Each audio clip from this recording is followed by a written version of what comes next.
Hello everyone, Daniel here from the Next Issue Podcast. On today's video, I'll be doing a review for Absolute Wonder Woman number 5. This is the last issue of the first arc. This is part 5 of 5, the last Amazon. So the first story that we're going to get for this Absolute Wonder Woman, the end begins here. Really cool. I love this arc. I love this story. There is something about the way that this story is kind of told that is pretty magical. And let's talk about the creative team before I get into more details of everything. This is of course written by Kelly Thompson with art by Hayden Sherman, Jordi Bellaire on colors, letters by Becca Carey, multiple covers. You'll see them all throughout at your store and everywhere else. In this book, a cosmic threat encroaches on Gateway City. Wonder Woman has thrown everything she can think of as at the Tetracide and still pushes forward, devouring Gateway City with everything on the line. Diana has one big idea left. But in her current state, she has nowhere near the power she needs to pull it off. Yeah, I mean, I love how much magic has been a part of this arc. I think it's a very fun way to add a lot of things to Diana's arsenal. She has got the big sword, she's got the armor, she's got the all the potions and everything that she knows. But also, one of her big powers has always been the people around her and her mom. Um, she's the one that's teaching her all these things, and she's gonna put her through the paces. And we go back and take a look at some of that. She's got her Pegasus, and no idea how to get rid of this tetracide. But there's a lot of really cool stuff that happens. Like Hayden Sherman is just drawing some absolute masterful panels. Like they just look cool. Like whether it's Diana going on a plane trying to get a missile, whether it's the Pegasus, getting in the way, Diana fighting with her giant sword. I love that giant sword. Or even just the flashbacks of Diana training with her magic, trying to get a hold of her powers, trying to understand how to best utilize those powers, and what her destiny may be. And in this issue, she reveals one last weapon that could really save everyone or destroy everything. And it's such a cool way because not only is it Diana that has to step in and take care of this, but it's also those around her, those that are supporting her, including Steve, of course. It's just such a cool job. Hayden Sherman, like I said, does a fantastic job. Whether it's a small panel or whether it's just a two-page spread, this book just flows very cool. And some really interesting creature designs, I'll say that. I won't go too deep into the details. There's a mixture of like this really cool mythological creature mixed in with like the DC touch, the DC comic books twist, and it's great. And this feels to me really like an epic that you would just find in history. This could be its own mythology, and that is what makes the DC heroes very different from a lot of other heroes. That these are really characters of mythology, but even when things seem to be going all right, there's always one next thing that happens, and Kelly Thompson leaves us with maybe one of the biggest cliffhangers that I've read in a little while. Very exciting stuff. I can't wait to read the next one, but man, oh man, this first 5 issues, this last Amazon story, chef's kiss. I love it. The team is great, and I hope that we can keep this going.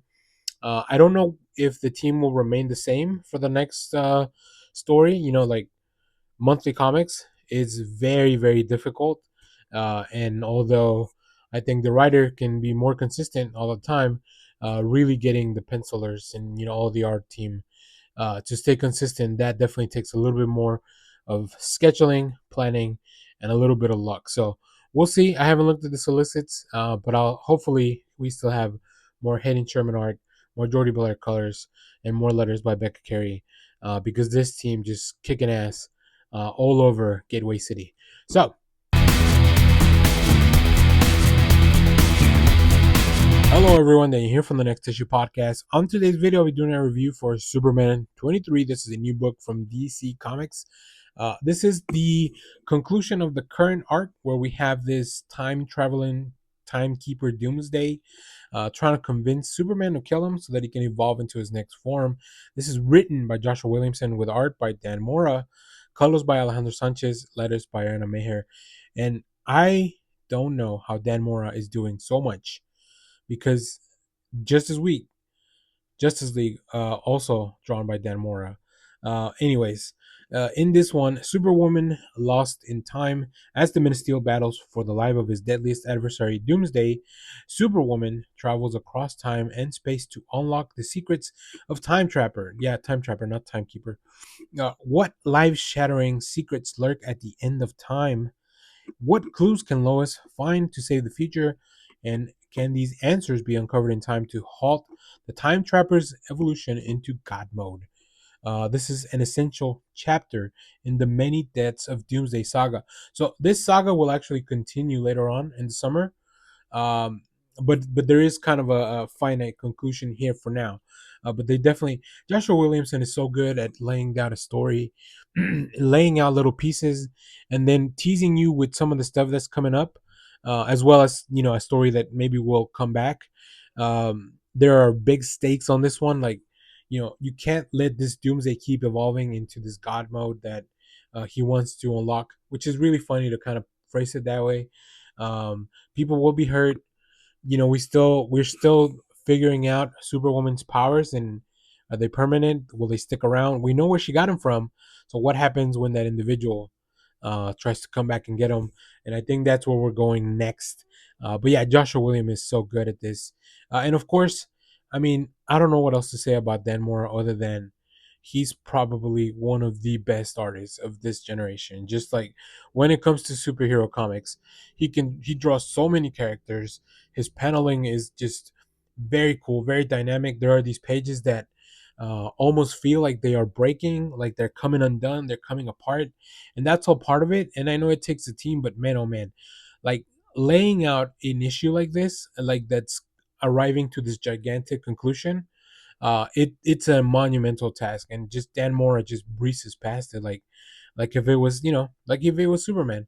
um I'm very intrigued about this Time Trapper and the story there, and of course seeing Doomsday in this evolved state, as well as all the people that just want to have Doomsday killed. Superman he's losing control, right? He's still there's also something going on with him. We have Lex, who is he back? Is he still the Lex that has no memory? There's a lot happening. This is a very, but it's a very very cool arc. I actually caught up to read this last issue so that I could make a video because it's very very cool. Uh, Lex, like I said, coming in clutch as always. The team, they really are working as a team, and we see some of the coolest visuals that I've seen in a little while. This Superman series from the beginning has been amazing, and Joshua Williamson and the team, like whatever team that he's working with, they just keep like knocking it out of the park, like time after time. And this new story with Lois as Superwoman, she's getting to feel and understand how she can't be in multiple, and even with all this power, she can't be in multiple places at once. She can't help everyone, and sometimes people, her loved ones, are gonna get hurt. And then what happens when she lets people down and she disappoints them, like all that stuff that Superman's always gone through. So yeah, very interesting stuff. I love it. And then like I said, Joshua Williamson just leaving us like a couple of, like the last 3 pages are just teases of what's coming up in the future, and I'm very very excited. So the next arc, yeah, I mean next month we are having a whole new arc, and then like I said, in the summer we're gonna continue some of the stuff that's been laid out in here. So a lot of very cool plans for the future of the series. Um, very excited. Superman's gonna have a great summer. The Super Family itself is gonna have a great summer. Hello everyone, Daniel here from the Next Issue Podcast. On today's video, I'll be doing a review for Justice League Unlimited issue number 4. This is a new book from DC Comics. Let's talk about the creative team before we get into this book. This book is written by Mark Waid, with art by Dan Mora, Tamara Von Villa, and colors, letters by Ariana Meher. Very, very exciting stuff. In this issue, the world is ablaze as the Justice League reels from the horrors inflicted by the Parademon Horde, a new threat arises across space and time, with the team raising to put out multiple villainous fires at once. The mystery surrounding the Martian Manhunter deepens, and the techno terrorist group Inferno makes its boldest move yet as their secret leader is revealed. There's a lot of going on in this one. Like at the center of it is we still have that gigantic magical fire in the Amazon forest and in the rainforest that is destroying everything, including if it takes out everything in the rainforest, the world, right? That is a world level threat. So these are the stakes in this new Justice League run. The world could end at any time, and the Justice League is running out of allies that can handle helping out with the forest. So those that have a connection to the green, and they bring in a character, and you'll see here in the previews, Tiffy Holland, who I'm not very familiar with. I don't read a lot of Swamp Thing, but she is Alec Holland's daughter. Alec Holland is the original person who became Swamp Thing. At this time, it's a different person. Uh, Swamp Thing is a very complicated character, but it's really cool to see here. Dan Mora is giving us maybe some of the best work in his career, and I know I say that probably after every issue I read, but there are just some panels in here that, whether it's the Justice League saving someone, whether it's this magical confrontation, somebody being teleported in and out, like it doesn't matter what's going on. And of course, this is all like, you know, uh, this is all a big team effort, right? Von Villain's colors like really make everything pop and they come to life. The lettering with the big onomatopoeia, those big sounds, and making sure that the word bubbles are not in a spot that are not going to detract from the art. Like everything just working in sync.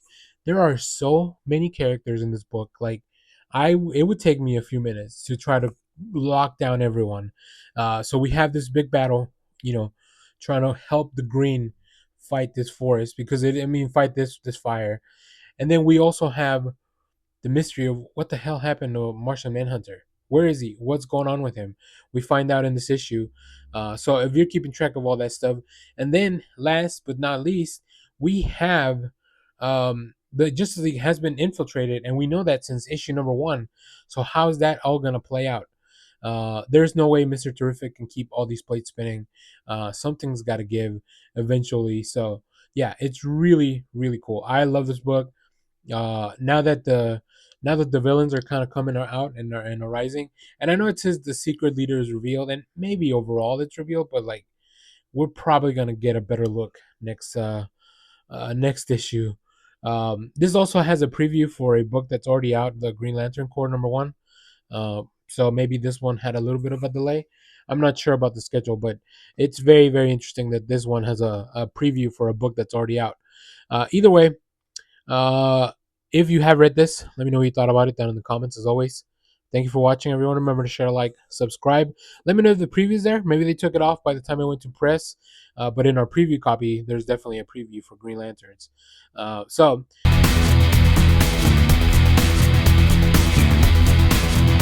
hello everyone, Daniel here from the Next Issue Podcast. On today's video, I'll be doing a review of Detective Comics 1094. This is part 5 of the Mercy of the Father storyline, written by Tom Taylor with art by Michael Janin, Wes Abbott on letters. In this issue, Asma's identity has finally been revealed. I won't go into details as to who that is, though. The shadows of Gotham extend and darken as Asma his bladed grip on the city and underworld tightens once again. Now, while the Batman struggles to keep the city safe, he begins to suspect that he has uncovered the identity of his bloodthirsty menace, and it may be someone very close to Bruce Wayne. The team continues the epic journey through the bloodied streets of Gotham, and is something that needs to be seen to be believed. Um, yeah, well, sometimes these synopses I feel like they leave a little bit of stuff out because what I like the most is there's two things that are going on, and Tom Taylor's very good at writing this type of stuff. The stuff that to me really hits at the heart of the reader. We begin with Batman taking one of these young kids from the street that he's trying to protect and trying to get them to the hospital, and they have a really interesting conversation as they're driving to the hospital. which is great. It is just like it is heartbreaking, but it's also like it made me just love Batman and what he's doing in this book. Of course, Mikhail Janin draws really cool, tight panels, really dynamic sequences to like emphasize like the rush and the gravity of the situation. But also, we're gonna see Damien go undercover because we're trying to uncover this identity. We're trying to uncover what is the link between all these people, all these kids that have been assaulted on the streets, and we end up at probably one of the worst places, maybe even worse than Arkham Asylum. It is their juvenile hall, and as the team goes into the depths of that, Damien gets into trouble, and it's really really fun. Like Tom Taylor really understands how to make these characters not only very likable but also like that the reader cares for them and cares for what's going on with their story. So that's a lot of fun. Like that's one of my favorite things about comic books. Like I want to be engaged in the story, and this story is very engaging. Like I'm really into it. I feel like this is something that just it's a mix of genres, right? We have a little bit of a kind of a mystery, of course, but it's also a heist. So like it's as you kind of go undercover in this place, so it's got aspects of that. And then of course this is overall a Batman superhero comic, but this is really a detective story. This one is really all about the answers, in which we start getting some in this one. So very exciting stuff. I can't wait to see where we go next. I'm really excited for how this arc is gonna wrap up. I can't believe Tom Taylor's already been on Detective Comics for like almost 6 issues, um, and I like to see where they're going after this. Right? I don't know if Mikhail Janin will stick around. Usually, there's a rotation of artists that just because of the way that monthly comics work, that there's a change in art team. But I've really been enjoying Janin's art. Like it just works. But he's doing so much, right? He's doing everything: pencils, inks, colors. However, he approaches art. Maybe it's just all digital. Either way, there's just I don't know how long the artist can keep this up, but I'm very excited for the future of this. But we should be getting some kind of conclusion in the next part, unless Tom Taylor's going to tell a way longer story than I anticipated. I haven't looked at the solicits. I try not to look too far ahead into all these because I like to come fresh into these reviews, but very exciting stuff. So, hello everyone, Dan here from the Next Issue Podcast. On today's video, I'll be doing a review of Teenage Mutant Ninja Turtles number 7. This is a new book from IDW Comics. Very exciting stuff. This is the beginning of a whole new arc. So I obviously recommend you check out issues 1 through 6. But if you just want to jump in here, we are starting part 1 of New York City versus Teenage Mutant Ninja Turtles. This is titled The Sewers of Newark. Newark is in New Jersey, so you could probably already kind of put together where we're going. This is written by Jason Aaron with art by Juan Ferreira, who is our artist, our regular artist on the series. Letters by Sean Lee, designed by Nathan Wittick. Uh, this is a new series. The family reunion hasn't really gone exactly as planned for the Turtles, even if they could put their sibling feud aside. There's no time for the brothers to celebrate. Hunted by a new foot enhanced police force led by the relentless DA Hieronymus Hale, the Turtle brothers must endure the worst gut punch yet. New York City is no longer safe for the Teenage Mutant Ninja Turtles, forcing the mutants to take drastic measures and relocate to the sewers of New Jersey. They don't want to go to Mutant Town and get those folks in trouble, so like they have to stay close by. Casey Jones is in a coma. April's still out there, although she has a very cool sequence here. And let me start with Juan Ferreira's art. This first page that you'll see in the previews when they start rolling throughout the video, man, oh man, it is beautiful. It's like we are at Times Square, that you see all the turtles. But what I love about this issue is that we are seeing everything through kind of Donnie's lens. Donatello is my favorite turtle. Like always has been, always will be. I love all the turtles, but Donatello has special place in my heart.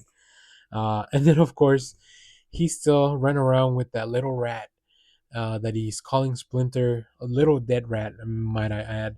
But yeah, Ferreira does some really cool stuff. Like I said, you'll see some stuff in the previews as they roll by, but man, oh man, it is just it's magical. Like it's so cool. The thing I love about comics like this is that I'm here for a wild ride, and that's exactly what I'm getting. Right. I want to, and on top of that, Jason Aaron's very good at layering comics with like you're gonna get your action sequences, you're gonna get your fights, but also we're gonna explore these characters. We're gonna explore who they are, especially because each of the turtles has a very specific way that they are. Right?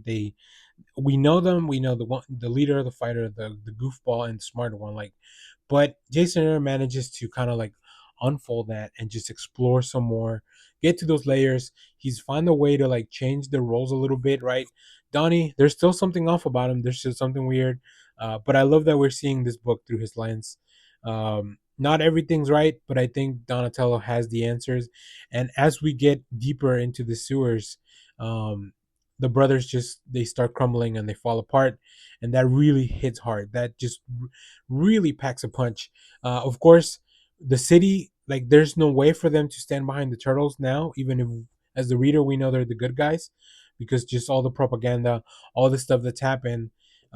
Yeah, like nobody really is on the side of the turtles.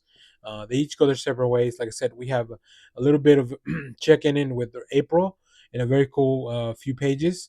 But the last few pages of this book, where Ferreira changes the style just a little bit, the coloring, it changes a little bit to kind of showcase like maybe there's something else there, or maybe it's all in Donnie's head. I don't really know at this point, but I'm very excited. Either way, I think it's going to be great for the story. So, yeah, this is just a fantastic book, and I really, I can't wait to see where we go in this second arc, because we have to get out of New Jersey. So, hello everyone, Dan here from the Next Issue Podcast. On today's video, I'll be doing a review for Ultimate Spider-Man number 14. We are at the hunt. Now, if you've been keeping up with this series, you know that Peter and and Harry are both trapped in this Moleman world subterranean whatever domain, where Craven the Hunter is hunting them. So let's see what happens next. But let's talk about the creative team before we get into the book. This is written by Jonathan Hickman with art by Marco Checchetto, Matthew Wilson, and colors letters by Corey Petit. In this issue, Spider-Man versus Craven. After the horrors Peter and Harry endured during Craven's hunt in the last issue, Spider-Man and Green Goblin turn the hunter into the hunted. But are they still prey in someone else's game? So there's some interesting stuff happening here, and I like the way Jonathan Hickman is setting this up. First of all, we still have the hunt story, but we actually know that in New York right now, there are two people trying to keep up appearances. One of them is Felicia, the new Black Cat, who is filling in for her father, the previous Black Cat, in order to keep control. Right, she is now one of the Sinister Six, and she's in there to keep the terrain, like to make sure that she doesn't lose any ground because of her father not being able to do anything. But also, we have young Richard, who is wearing the black suit to keep up appearances that Spider Man's still around in the city. So, those two things kind of come to a clash. I think Jonathan Hickman is doing something very interesting. I didn't realize that Felicia the Black Cat was so young, right? We learn in this issue that she's 16 and a half and Richard is 15. So, interestingly enough, in this world, maybe she'll be a love interest for Richard and not Peter, because Peter is a full-on adult. So that would not make a lot of sense. But not only do we get that really nice story, we contrast with Harry and Peter trying to run from Craven. Now, this Craven is, if not if not as much of a killer as we've ever read in any of these books. But it's really cool. This whole subterranean land, the very similar to the Savage Land, the domain of the Mole Man. It's really cool, right? It's got dinosaurs, it's the jungle, like the perfect place, the perfect hunting ground. Now the Mole Man never agreed with the Kingpin to do this, so he's trying to help out Peter and Harry get out of there. But of course, Craven, that's not in his plans. Now, Marco Cicchetto does some really, really cool stuff here. Like I said, not only does he have to draw dinosaurs and the little goblins that live in the moment's domain, but he also has to draw these more, like just bombastic moments, like Craven, like with this gigantic, like a big assault weapon. Actually, many a guns. We get also a hint of Spider-Man's spider sense in this one. I don't think that's something that had been mentioned before, so that's really cool. Yeah, overall, this was just a really, really fun issue that ends in a place that I did not think we were going to go. I feel like there's something more. I feel like uh, Jonathan Hickman doesn't just go as straightforward as this story is being. I think, especially with the fact that Mysterio is all around here, and we still don't know like what is his end game, right? What does he really want with Craven and with Peter and with Harry? But yeah, very interesting stuff. Really, really enjoyed this one. Like I said, this Ultimate Spider-Man has been one of my favorite books since I started reading it, and it just keeps being so good, especially when we have both Marco Cicchetto and Jonathan Hickman doing their thing. So the next issue looks bananas. The way this one ends, I can't wait. So hello, everyone. Dan here from the Next Issue Podcast. On today's video, I'll be doing a review for Red Hulk #1. This is a One World Under Doom tie-in, very directly tied into this one. Now, this Red Hulk is Thunderbolt Ross, as opposed to the Red Hulk that we see in the Captain America book with Sam Wilson. That's a different Red Hulk. It's a whole thing, but the original Red Hulk, Thunderbolt Ross, is the one in this book. So this book is written by Benjamin Percy with art by Jeff Shaw, Brian Valenza on colors, letters by Corey Petit. In this book, Red Hulk rages into One World Under Doom. Thunderbolt Ross, in a cell deep below, is a prisoner of Doctor Doom, and he is not alone. Brilliant military, criminal, and political minds have been gathered against their will in a prison complex that serves as a think tank to help carry out Doom's plan for global domination. But the Red Hulk has other plans, and we have two very cool appearances: Machine Man and Deathlock. So, yeah, this book is full of surprises. I didn't realize where the story was going to go, but I'm a big fan of Benjamin Percy and Jeff Shaw as well. I've been reading Jeff Shaw's work since I discovered his work in God Country. But yeah, Benjamin Percy, longtime fan, big time reader. So I was definitely going to check this out, especially because it's a tie-in for One World Under Doom. Now, this cover doesn't say it so, but if you see the main cover, which will probably be in the video, you'll see that that's what it is. I love this idea of the.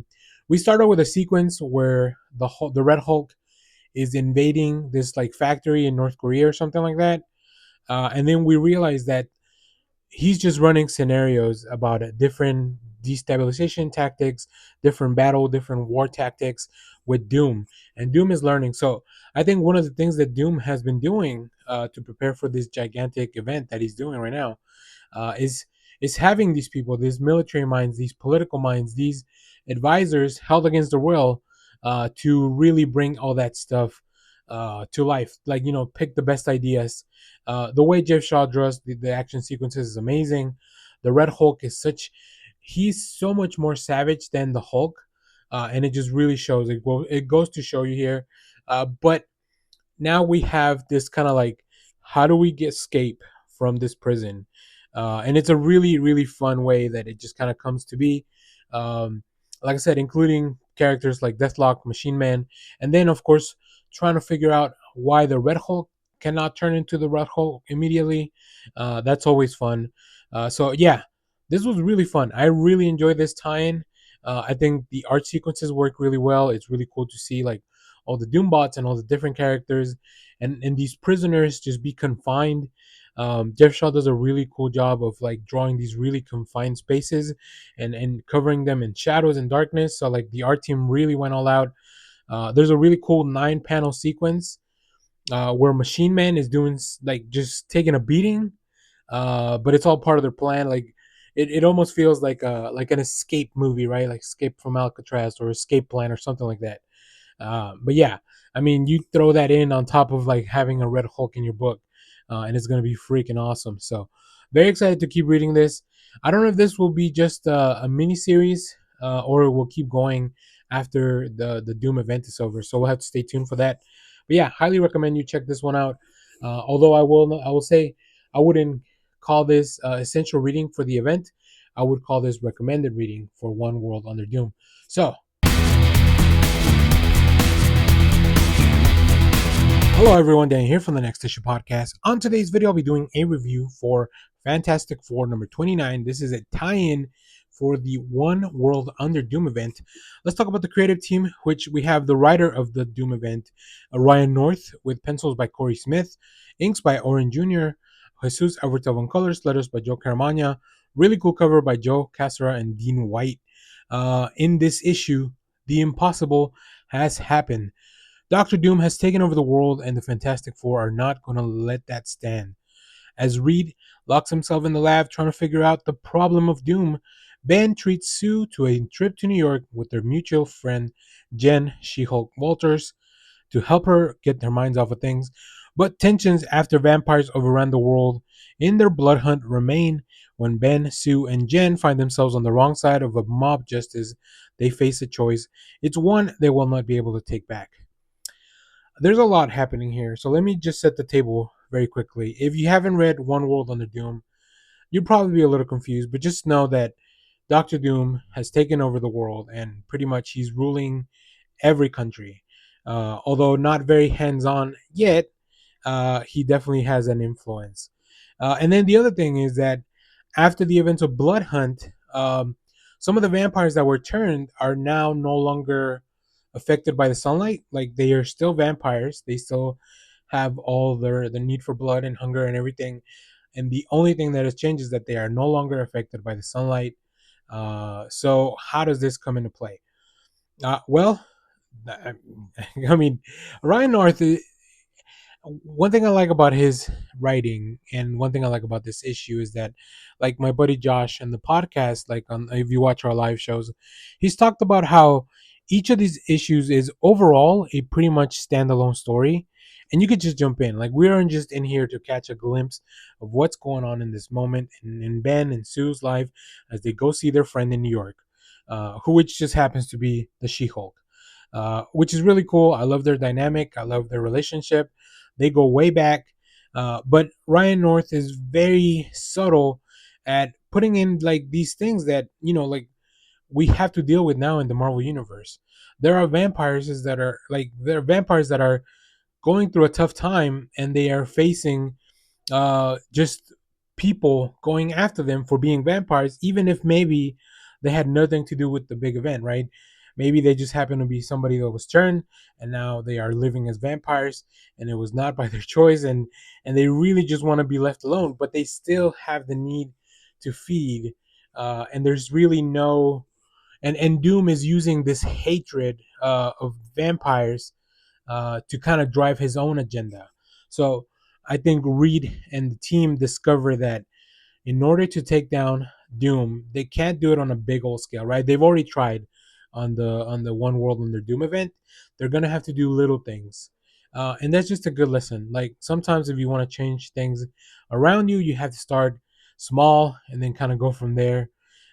Fix the problems that you can, and that's what this issue is all about, and that is amazing, amazing. I really love that. Like just the idea that there's a lot of hope and there's a lot of things that you can still do.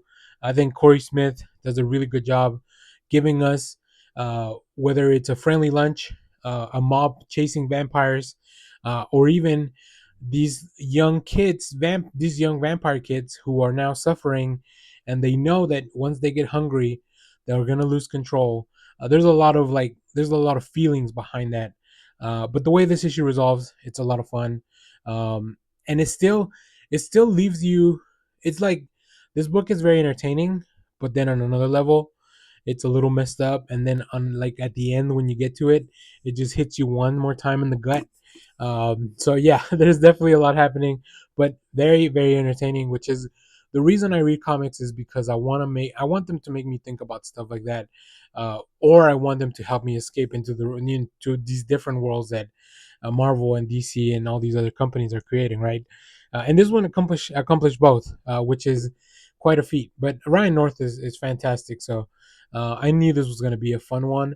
I need to catch up on the actual Fantastic Four series proper. I'm like maybe 12 issues behind, but like I said, these are so episodic that you could just jump right back on whichever one you were left with. So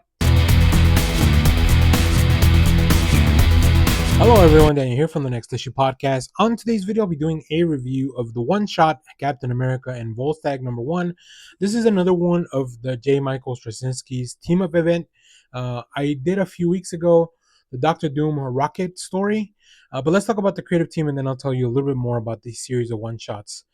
This is written by J. Michael Straczynski with art by Bernard Chang, colors by Marcelo Maiolo, letters by Joe Caramagna, and a really cool cover by Terry and Rachel Dotson. The Dotsons are amazing at their covers, very recognizable style. You see a picture probably right here alongside with me in the video.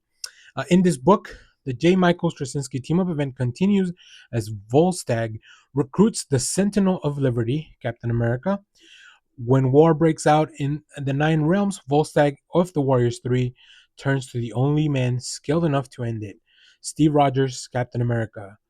Straczynski teams up with visionary artist Bernard Chang for the second series of these one-shots, bringing unlikely Marvel characters together for tales unlike any other. So, yeah, these are just really fun little one-shot things with uh, teams that you would never expect them to hang out together. I think one of the things I enjoy the most here is Bernard Chang's art is beautiful. Like the way he draws characters, the way he draws action, the way that he has Captain America get to the Nine Realms via the Rainbow Bridge, and of course how jolly the overall image of Volstagg is, but then the art really lets you drill down into like all the actual emotions that are going through him. And then of course Captain America gets some sick as Guardian gear. So yeah, I don't know what else you could ask for. Also, Bernard Chang is able to do like this throwback style of art whenever there's a little flashback in here. So yeah, I feel like this issue was very much art driven. Not that is not to say that I didn't enjoy the story because it's full of emotions. It's full of like who would not want to team up with Captain America? And if you were ever in trouble, like in you're a hero in the Marvel universe, like who else would you call that you know is gonna first of all be a reliable help, and then also rise to the challenge when it's needed. Yeah, so it's a very cool team up, very interesting. Not something I would expect. No, it's something I would have expected, but I mean, J. Michael Straczynski really loves just doing like these weird team ups and exploring these weird ideas. But it was very entertaining. I'm really enjoying these one shots. I'll probably keep making videos about them as long as they keep them. I think they're doing 5 or 6, if I'm not mistaken, but I don't know all the team ups. But if so, we got a chance thanks to our friends at AEW to read another really cool Godzilla comic on top of the one we read this week, the Godzilla Heist. It is Godzilla spring, maybe like we're gearing up towards spring. I don't know. There's a lot of Godzilla going on. I've IDW's like, seen Marvel Godzilla stuff's coming out. yeah. Godzilla's having a big year in 2025. They're doing a sequel to Godzilla -1. Like the same team is doing another sequel. So as we continue Godzilla, the next logical step is for Godzilla to fight America. So we're gonna do It's happening. a review of Godzilla versus America, Chicago #1. Let me give you a glimpse of the cover before we get into it. Which I was already I was super excited about this idea of Godzilla kind of like going after different cities in the U.S. Yeah. Um, so here it is, Godzilla versus America. This is so he starts with Chicago. Maybe he's a big fantasy and punk. Who Yeah. knows? And Godzilla Loves a finally secret heard and city. came back to WWE. So this is the Ryan Brown cover. We have Chris Burnham. It's a good I cover. want a whole Chris Burnham Godzilla book. What else? Tim Seeley. Yep. Yeah. So Uh, Godzilla. Let me give you a quick synopsis, and then we'll talk about it because there's multiple things to talk about in this book. Godzilla is coming to America, and its first stop is Chicago. Join a star-studded crew of Chicago comic creators. Oh, I didn't realize that was the theme. Okay, that makes more sense now. Throughout 4 epic stories across the Windy City. So let's get into it. So, first of all, we talked about this. I didn't know this was going to be a little anthology. I didn't read anything ahead of time. Yeah, I just dove right in and was kind of confused by the first story because Yeah, it's a yeah. little dark. Very There's much not a lot so. to. So I was like, what is this comic? Also, I'm wondering if that guy who I didn't really look at the creators, but the character in the first story is called Fan Ghoulie, and he's somebody who's like a parasail with a giant fan on his Yep. back, so a parasail glider. But I know Sven Ghoulie is like the TV show guy that shows like old like horror movies, a la like Elvira, Mistress of the Dark. But he has like one of those Oh, TV shows. So there's a guy named Sven Ghoulie who dresses up in costume and makeup and shows old. And I think he's out of Chicago. So I'm wondering if that creator is yeah. the creator of this story. Um, So that story is called Godzilla Does Chicago. It is written by Mike Costa with art by Ryan Brown, colors by Ryan Brown and Kevin Nipstein, and letters by Brian Kolek. Um, yeah, that was so. First of all, the fact that the story starts with like this dude that is a paraglider, like I've only seen it that on The Simpsons. Like I don't know if that's a real thing, is or a real if thing. was there like a time in the U.S. where like, oh, that was the cool thing, like the paraglider dude. I feel like it was like one of those like when you go to like Branson to go see one of those like shows out of Branson. It's Yeah.